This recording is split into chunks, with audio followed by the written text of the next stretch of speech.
Hello friends, this is a brief follow-up to my battery testing video. In that I showed you how to use a multimeter to test batteries using the ammeter function. But what I didn't do in that was sort of to compare it against a battery tester. This is a really cheap one. We've used this successfully for several years. It has this scale of replace, marginal, which is the yellow area, and then good. And my experiences have been that these are pretty accurate in a functional sense, which is if it's below the yellow, you really do need to replace it. It's almost useless.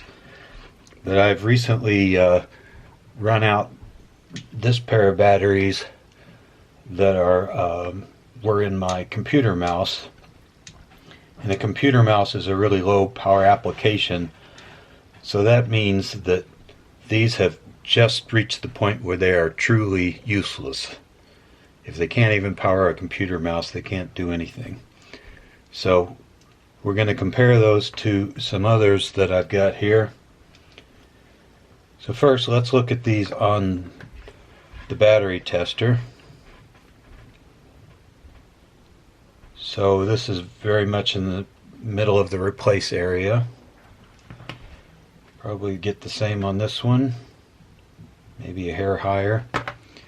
Now we're going to do the short circuit current test that I did in the last video.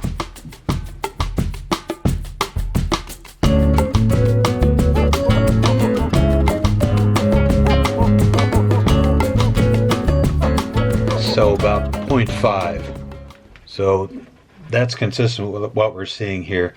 These are not absolutely dead, but for all practical purposes they're useless. Here we are again, about 0.5. So what I've kind of developed as a rule of thumb is that 4 amps is a pretty strong battery for these alkaline types. 2 is kind of on the marginal side, and less than 1 is basically useless. So here are some other batteries that I've got that have been used to some extent and been sitting around for a while. We know they won't reach the highest level, but let's go ahead and try those real quick. So that's in the good area here. I know from experience that if you get well into the green, this is a pretty strong fresh battery. Let's try this one. Okay, this one is definitely a little weaker. It's in the yellow area. These are different ages and probably had different uses. So let's look at the amps on that one. This is the weaker one, about 2.5 amps.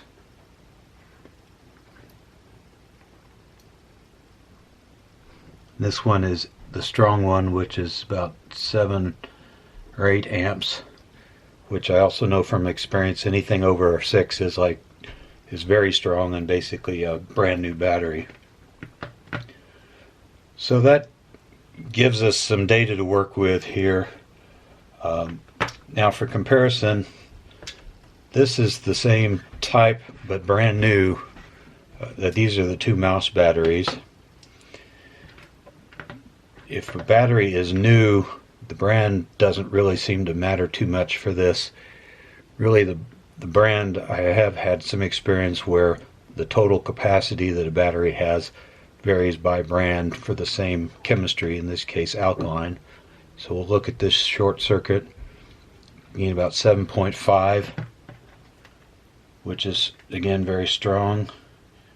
Well into the green here, which is very strong. So that tells me that this other battery, at least at the moment, this is an Energizer versus Thunderbolt, which is one I got in a multi-pack at Harbor Freight for cheap. Those